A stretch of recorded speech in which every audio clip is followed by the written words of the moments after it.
Hello everyone, Assalamu alaikum. We are going to discuss the history of ideas, and today's our title is modernism.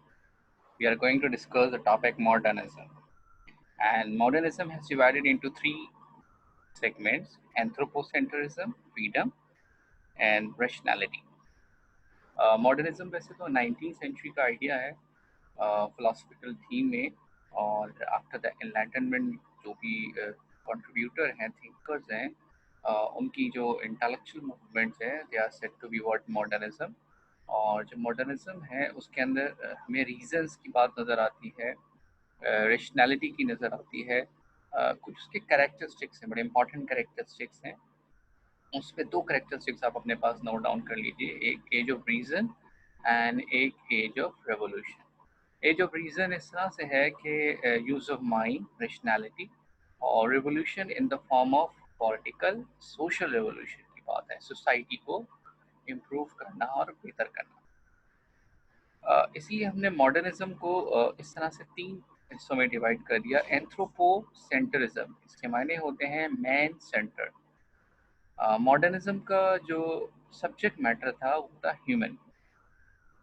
The philosophers, the thinkers are too much concerned with the man-centered philosophy, and they want to be study about the ethical and the moral values of a human, or they want to be dig out the dignity of a human. इंसान की वक़्त क्या है, इसकी इंसान की जो है वो वर्थ क्या है। इसी तरीके से इंसान की जो वाइस सर्जेंट कंसिडर किया जाता है और उसको rational due to two things. एक तो ये कि उसको आज़ादी रहे, फ्रीडम हो। अच्छा, फ्रीडम किससे है? Freedom from their old traditional values, जो एक रिवायती चीज़ें चलती चली आ रही है उससे बाहर निकले हो। ट्रेडिशन, अथॉरिटी, रिलीजियस टॉलरेंस हो, और इन सबसे बाहर निकल कर इंसान में सोचने समझने की सलाहियत हो। तो ये जो लिबर्टी ऑफ फ्रीडम है, ये फ्रीडम फ्रॉम द माइंड है, ये फ्रीडम ऑफ माइंड है, ये फ्रीडम ऑफ थॉट है। और मॉडर्निज्म में बहुत ज़्यादा जो फोकस है वो रेशनलिज्म के ऊपर है, रेशनैलिटी के ऊपर। तो यूँ हम आगे बढ़ते हैं। बेसिकली जो एंथ्रोपोसेंट्रिक थीम है, जिसमें मैन सेंटर्ड बात की जाती है, जिसमें ह्यूमन को वैल्यू की जाती है। जैसे कि यूनान की ग्यारह के अंदर द क्वेश्चन इज दैट कि know thyself, know about yourself, and an examined life is not worth living. So that was the philosophy which is related to the human values, and and in the modern time, this will also raise a question: what uh, what should be the effect of it? What should we do about that change and that affect the human? So human are at center in the studies, and uh, all those studies and all those actions that will be affect the human values. This is called what anthropocentric. Anthropocentrism के अंदर अगर हम देखेंगे तो उसमें जो domination है, एक तरफ तो कंसिडर ये किया जाता है, इंडिविजुअलिज्म की बात होती है। इंडिविजुअलिज्म के इंसान जो है वो एक इंडिविजुअल है, सेपरेट है, और वो सबसे अलग मुनफरिद है।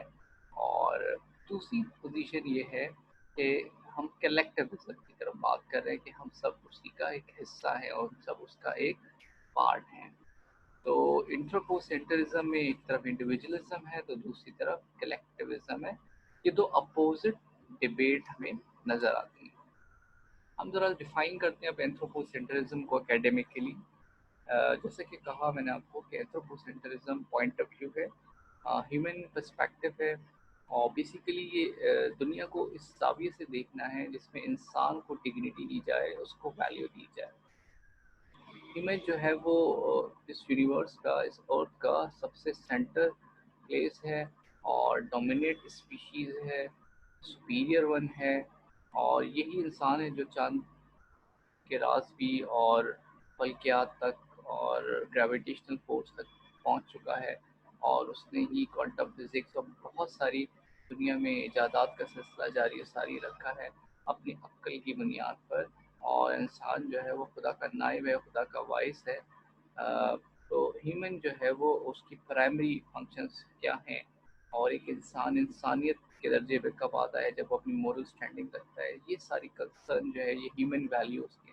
Human is separate from and superior to nature, is better than all other species around us. दुनिया में जितनी भी चीज़ें हैं उनमें वो अशरफ मखलूक़ात है। इट मीन्स वो एक डोमिनेट क्रिएचर है। अब सवाल ये है कि क्यों ऐसा है कि इंसान सबसे अफजल है। वो अपनी अक्ल की बिना पे, रीज़न की बिना पे, कि वो सोच समझ सकता है, वो बोल सकता है। इसी तरीके से human to have ethical obligation toward the environment. जब इंसान इस एनवायरनमेंट में लीडिंग वन है तो इंसान के कंधों पे जिम्मेदारी है कि वो नेचर स्पीशीज को भी प्रोटेक्ट करे, इस एनवायरनमेंट को भी प्रोटेक्ट करे, जिसके लिए ये पूरा एनवायरनमेंट जो है उसको फैसिलिटेट करता है। Humans are the height of natural evolutionary progression of species and of life. ये तमाम तर स्पीशीज में इंसान जो है वो होमो सेपियन जो बना, इवॉल्व हुआ, इंसानी का जो इर्तिका हुआ, ये इस बात का ज़मानत है कि इंसान के अंदर वो इंस्टिंक्ट्स हैं, वो एबिलिटी है जो और अदर स्पीशीज़ में नहीं है। ये ह्यूमन प्रोग्रेसिव इन नेचर है, उसकी नेचर एवोल्यूशनरी है। और value is the place primarily on human with the natural world having less instrumental value, and all those human values are based on completely for the progression of human। इसी तरीके से अगर हम एक argument को relate करें कि एक तरफ इंसान है और दूसरी तरफ नेचर, तो हम उसको तीन तरह से सिस्टम्स में हम ढाल सकते हैं। पहला तो है एंथ्रोपोसेंट्रिज्म, जिसको हम कहते हैं ह्यूमन सेंटर्ड। इसमें इंसान को तमाम तर एनवायरनमेंट से ज़्यादा तरजीह दी जाए, अहमियत दी जाए कि चाँद तारे, चरिंद परिंद, दरख्त, पहाड़, पेड़ पौधे, animals, birds, all among all, human is more superior and better. This one is the human centered। इसी तरीके से बायोसेंटरिज्म, बायो कहते हैं लाइफ को, कि एवरी लाइफ मैटर्ड। अब चाहे वो एनिमल्स की हो या ह्यूमन की हो या प्लांट्स की हो, ये सब लिविंग्स हैं। और इस तरह का आर्ग्यूमेंट भी देखें हमें नज़र आता है, एनिमल राइट्स हमें नज़र आते हैं, हमें जो है वो प्लांट के लिए मूवमेंट नज़र आती है, गो ग्रीन मूवमेंट नज़र आती है। तो ये बायो सेंटरिज्म है, यानी जिसपे फोकस किया जा रहा है लाइफ सेंटर्ड के ऊपर। ठीक है, कि ऑल लिविंग थिंग्स मैटर। ये पोजीशंस हैं कि क्या मैटर, और इन तमाम तर जानों में, इन तमाम तर ज़िंदगी में क्या फिर इंसान की ज़िंदगी सबसे अहम है। एक तरफ आपके सामने इंसान हो, दूसरी तरफ आपके सामने परिंद हो, चरिंद हो और पेड़ पौधे हों, तो आप किसकी ज़िंदगी को बचाना प्रेफर करेंगे? तो एंथ्रोपोसेंट्रिज्म कहेगा ह्यूमन, लेकिन बायोसेंट्रिज्म कहेगा कि हर एक की ज़िंदगी जो है वो बराबर की अहमियत रखती है। इसी तरह से इकोसेंट्रिज्म, ये पॉइंट ऑफ व्यू है कि जो इकोसिस्टम है उसको कभी उसके इम्बैलेंस नहीं किया जाए। ये जो लावा वोल्केनो होता है या फिर ये नेचुरल डिज़ास्टर आते हैं दुनिया में, तो हमें इस तरह करना है कि एनवायरनमेंट को भी प्रोटेक्ट करना है, और उसके जो कंपोनेंट हैं जैसे कि ये एटमॉस्फेयर, बायोस्फीयर, लिथोस्फीयर, इन सारे स्फीयर्स को हमने प्रोटेक्ट करना है। और इंसान की जो अहमियत है वो दोनों तरह से, लिविंग और नॉन लिविंग दोनों को उसने प्रोटेक्ट करना है, यानी उसने पूरे एनवायरनमेंट को बचाना है। तो हमारे पास देखिए तीनों पोजीशंस आ गई हैं एथिकल वैल्यूज़ के अंदर। क्या हम इंसान को बचाएं, या हम तमाम तर जानदार को बचाएं, या फिर हम इस माशरे इस अर्थ को जिस पे हम रहते हैं उसको बचाएं। तो इस तरह के हमें डिबेट्स एंड डिस्कशन नज़र आते हैं, लेकिन यहाँ अभी बात हो रही है एंथ्रोपोसेंट्रिज्म पे, यानी ह्यूमन सेंटर। इसी तरीके से एंथ्रोपोसेंट्रिज्म को फर्दर डिवाइड किया जाता है, जैसे कि मैंने अभी डिफाइन किया, इंडिविजुअलिज्म और कलेक्टिवलिज्म। अगर मैं एंथ्रोपोसेंट्रिक इंडिविजुअलिज्म की बात करूं, तो ये वो फिलोसफिकल थॉट एंड डिबेट है जिसमें ये समझा जाता है कि जो मोरल रिस्पॉन्सिबिलिटी है वो हमारी हर एक इंडिविजुअल की है, हर एक फ़र्द वाहिद की जिम्मेदारी है कि वो अपने उस माहौल को जहाँ से वो मुताबिकत रखता है, जहाँ पे वो पलता बढ़ता है, उस माहौल को आलूदा ना करे, उसको खूबसूरत बनाए, उसको प्रोटेक्ट करें। ये हर एक इंडिविजुअल की जिम्मेदारी है। अच्छा, एंथ्रोपोसेंट्रिक कलेक्टिविज्म ये कहते हैं कि जो मोरल रिस्पॉन्सिबिलिटी है वो सिर्फ पर्सनल इंटरेस्ट की नहीं है, बल्कि ह्यूमन स्पीशीज की एज अ होल है। ये हम सब की एक कलेक्टिव जिम्मेदारी human species. Biocentric our more responsibility toward the environment is both on the interest of both human and non-human individual living things.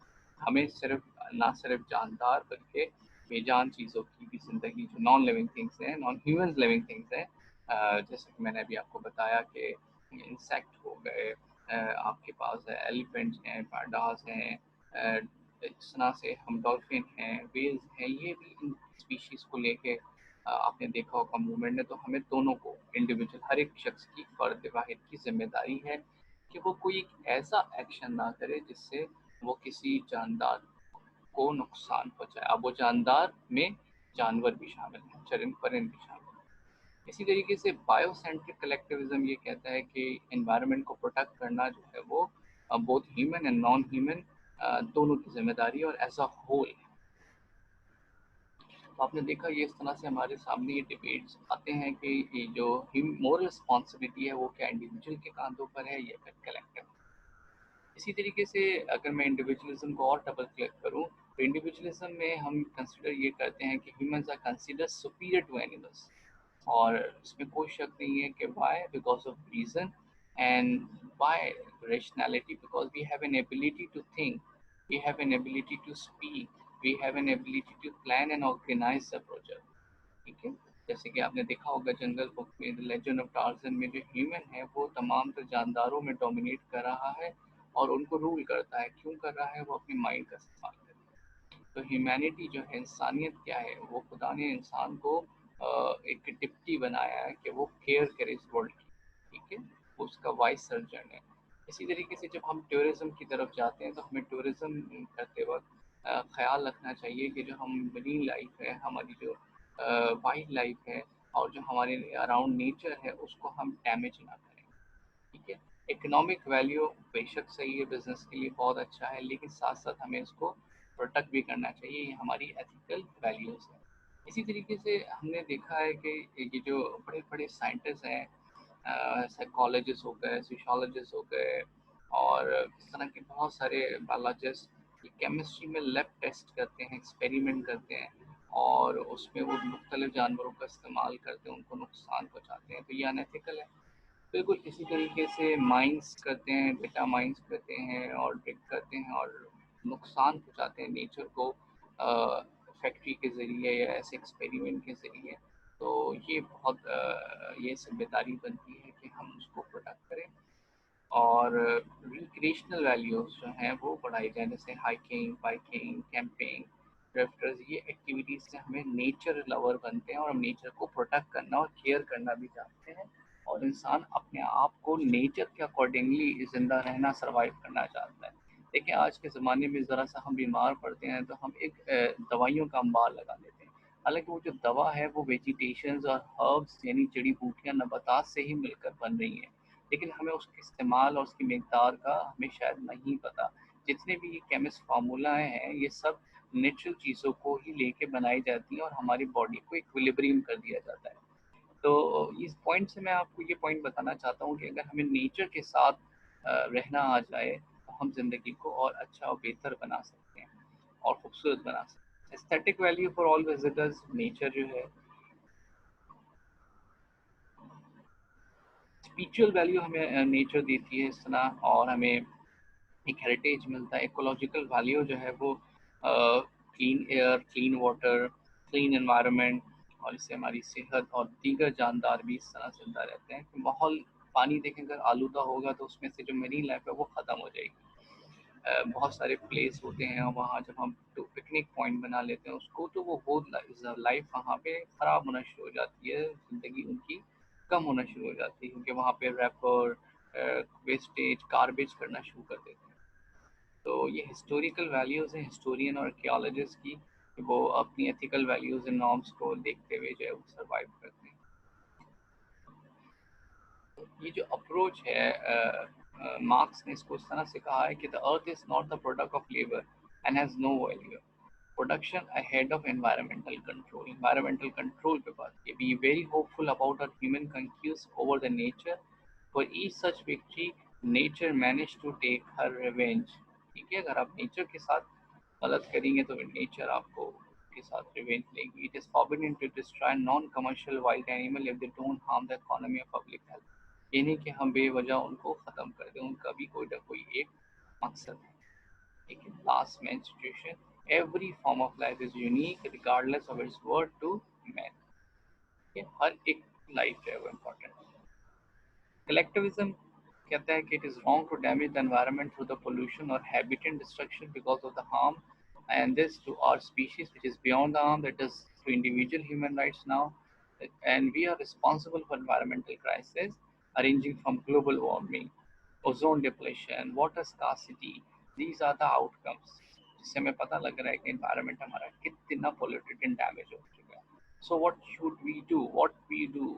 We have to improve the world कैसे, so that we shall be able to hand it over to the our immediate successor in a better condition, and that's all।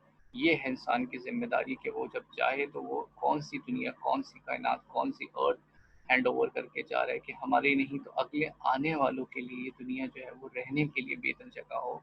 ये हम environment के हवाले से बात। तो आपने देखा ये हमारे सामने इसको सम अप करते हैं। तो एंथ्रोपोसेंट्रिज्म जो हमने स्टार्टअप लिया था, तो आपने देखा ये कैसी फिलोसफिकल पोजीशन है, जिसके अंदर आर्ग्यूमेंट हो रहा है बार बार। किस तरह से आर्ग्यूमेंट हो रहा है आपने देखा। एक ईगो सेंट्रिक यानी मैन सेंटर्ड बात हो रही है, इंडिविजुअल फोकस बात हो रही है, और उसके बिल्कुल बरक्स जो है वो हमें इको सेंट्रिक नज़र आती है, जिसको इको फ्रेंडली कहते हैं। इंसान अगर अपने मफाद और अपने फ़ायदे के लिए इस पूरी कायनात को इस्तेमाल करता रहे, यूज़ करता रहे, तो ये बड़ी ईगो सेंट्रिक हो गई ना, उसकी इंडिविजुअलिस्टिक हो गई। लेकिन अगर वो इको सेंट्रिक हो, इको फ्रेंडली हो और एनवायरनमेंट को प्रोटेक्ट करेगा, तो देख रहे हैं आपके सामने एक हसीन दुनिया जो है वो बन सकती है। तो ईगो सेंट्रिक हम कह रहे हैं we the people, by the people, for the people. और इको फ्रेंडली में हमें लेकिन बिलीव बनाना पड़ेगा कि वी आर द वन, हम सब एक हैं। और हमें हम एक हैं से मुराद ये हमें जो स्पीशीज़ हैं, ये जो प्लैनेट्स हैं, हम सब प्रोटेक्ट करना है। तो एंथ्रोपोसेंट्रिज्म आपने देखा कि that point of view where the human beings are the most significant entities, and it will be basic belief in mostly the Western religions and philosophies are there. It is called the man-centered. तो आपने देखा modern philosophy जो है 16 to 19 century में anthropocentric thought हमें ज़्यादा reflect नज़र आती है। The study of a man in relation to himself, other nature and God. और हमने ये सब कंसर्न देखी। एंथ्रोपो ये हम एक क्विक रिव्यू करते जा रहे हैं कि मैन सेंटर्ड बात हो रही है जिसमें अल्टीमेट एंड ह्यूमन है, और ह्यूमैनिटी पे अप्लाई हो रही है ये थ्योरी। ये जो हमारे सामने है, ये सब जो एंथ्रोपोसेंटर्ड जो है, man centred philosophical debate and discussion होने चाहिए।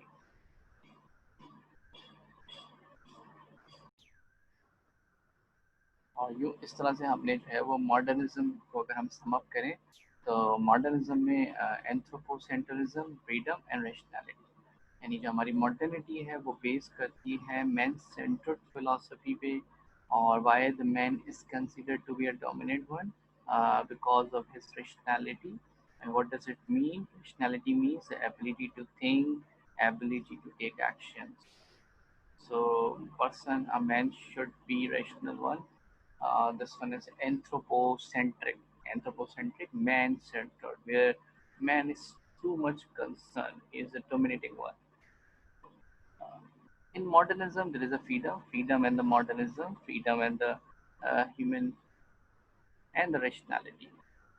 Rationality, you can say that the use of mind, use of logic, use of logical argument. This one is the rationality. So through the reason, through the human values, we have an ability to protect the whole environment as well as the other non-human living things, like the birds, like animals, and the other nature. We have to be protected. So, why why we call the modern man, because that uh, the men of that type in that era is a rational one, is very human centered, and he has freedom. What kind of freedom? He has a freedom to think, freedom to express, freedom to thought. There's a complete liberty over it.